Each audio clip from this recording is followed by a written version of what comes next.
Sir, ഒരു അധികാരത്തിലിരുന്നത് 120 മാസമാണ്, 10 വർഷം. 120ാമത്തെ മാസം പ്രഖ്യാപിച്ചൊരു പരിപാടിയാണ് സാർ.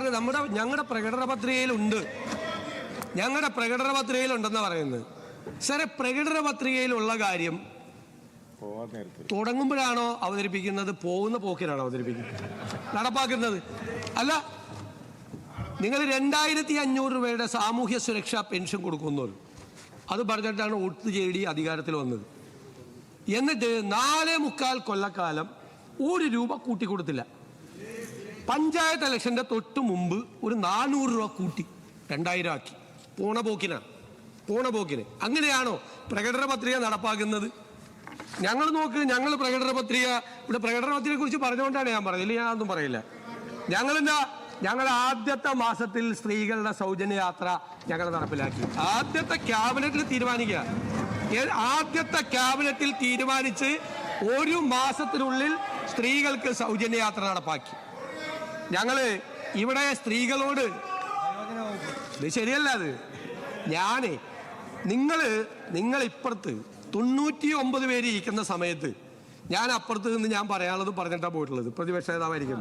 ഇപ്പൊ ഞാൻ വന്നിരിക്കുന്നത് ഒറ്റയ്ക്കല്ല, 101 പേര് കൂടിയിട്ടാ. അപ്പൊ ഞാൻ ശരിക്കും പറയാനുള്ളത് പറഞ്ഞിട്ടേ പോവുള്ളൂ. ഒരു ബഹളം ഉണ്ടാക്കിയാലും ഞാൻ മാറില്ല. നിങ്ങള് സ്ത്രീകളോട് സ്നേഹം. ഈ ആശാ വർക്കർമാര് ആ തെരുവില് സമരം ചെയ്തില്ലേ എത്ര മാസക്കാലം? നിങ്ങൾ തലമുണ്ടനം ചെയ്തില്ലേ സ്ത്രീകൾ? നിങ്ങൾ അവർക്ക് സഹായിച്ചില്ല എന്ന് മാത്രമല്ല, നിങ്ങൾ അവരെ കളിയാക്കി, പരിഹസിച്ചു, പാട്ടവർക്കികളെന്ന് പറഞ്ഞു, എന്തെല്ലാം മോശമായ വാക്കുകൾ ഉപയോഗിച്ചു. സാർ, ഞങ്ങൾ എന്താ ചെയ്തത്?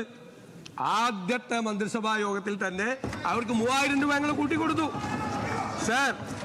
സാർ, അത് മാത്രമല്ലല്ലോ, അംഗൻവാടി തൊഴിലാളികൾക്ക് സ്ത്രീകളാണല്ലോ, പാചക തൊഴിലാളികൾ, പ്രീ പ്രൈമറി അധ്യാപകർ അവർക്ക് എല്ലാവർക്കും ആദ്യത്തെ ക്യാബിനറ്റിൽ തുക വർദ്ധിപ്പിച്ച് നൽകി.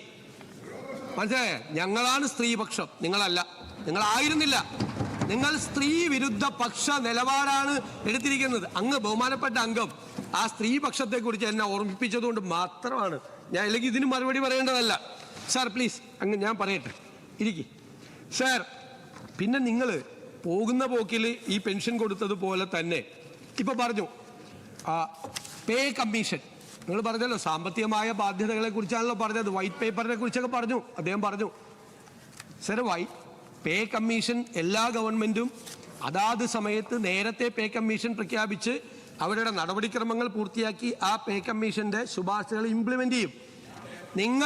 നിങ്ങളല്ല, വൈറ്റ് പേപ്പറിനെ കുറിച്ചാണ് പറഞ്ഞത്. വൈറ്റ് പേപ്പർ നിങ്ങൾ പോണ പോക്കിൽ നിങ്ങൾ പേ കമ്മീഷൻ പ്രഖ്യാപിച്ചു, അതിന്റെ കാലാവധി ഈ സർക്കാരിന്റെ കാലത്ത് തീരും. നിങ്ങൾ കൊടുത്തോ?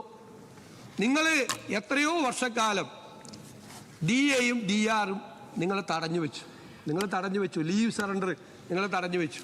എന്നിട്ട് പോകുന്ന പോക്കിൽ അത് കൊടുക്കാൻ പ്രഖ്യാപിച്ചു. കൊടുക്കേണ്ടതെല്ലാം ഞങ്ങളാണ്. നിങ്ങൾ ചെയ്യാതിരുന്ന മുഴുവൻ കാര്യങ്ങളും ചെയ്യേണ്ടത് ഞങ്ങളാണ്. ഞാൻ പറഞ്ഞല്ലോ, പെൻഷൻ നിങ്ങൾ കൊടുത്തു, സാമൂഹ്യ സുരക്ഷാ പെൻഷൻ കൊടുത്തു. പക്ഷെ പെൻഷൻ ഫണ്ട് കടമെടുത്തിരിക്കുകയാണ്. എത്രയാ കടം? 17,000 കോടി രൂപ കടമെടുത്തിരിക്കുകയാണ്. 16 മാസത്തെ പെൻഷനാണ് നിങ്ങൾ കൊടുത്ത. 16 മാസത്തെ പെൻഷന്റെ ബാധ്യത ഈ സർക്കാരിന്റെ തലയിലാണ്. ഞങ്ങളത് കൊടുത്തു തീർക്കണം. അങ്ങനെയല്ല. നിങ്ങൾ 2016 ഉമ്മൻചാണ്ടി പോയപ്പോൾ 3 മാസത്തെ പെൻഷന്റെ കുറവാണ് ഉണ്ടായിരുന്നത്. ഐസക്കിന്റെ വൈറ്റ് പേപ്പർ എൻ്റെ കയ്യിലുണ്ട്. സാർ, ഈ പദ്ധതി ഇത് കൃത്യമായിട്ടല്ല നടപ്പാക്കിയിരിക്കുന്നത്. ഇത് ധൃതി പിടിച്ച് തെരഞ്ഞെടുപ്പ് കാലത്ത് തട്ടിക്കൂട്ടിയ ഒരു പദ്ധതിയാണ്. പക്ഷേ തെരഞ്ഞെടുപ്പിന്റെ പെരുമാറ്റച്ചട്ടം വന്ന അന്നാണ് ഫെബ്രുവരിയിലെയും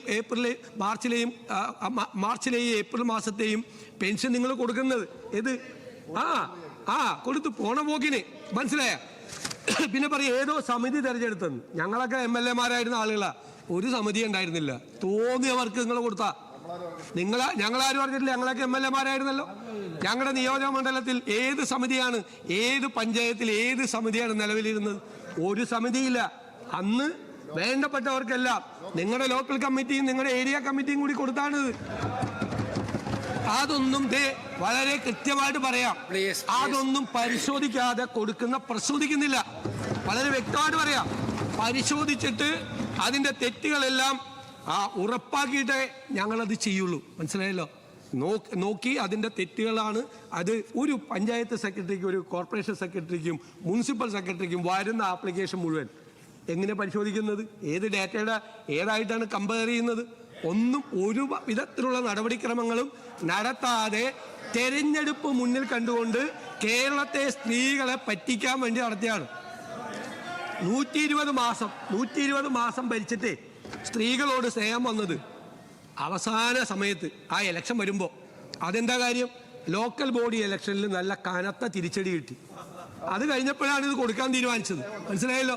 കൊടുക്കാൻ തീരുമാനിച്ചത് അപ്പോഴാണ് കൊടുത്തത്. മാർച്ച് 16-ാം തീയതി കൊടുത്ത കേസാണ്. അതുകൊണ്ട് ഇത് പരിശോധിച്ചിട്ട് മാത്രമേ കൊടുക്കുകയുള്ളൂ.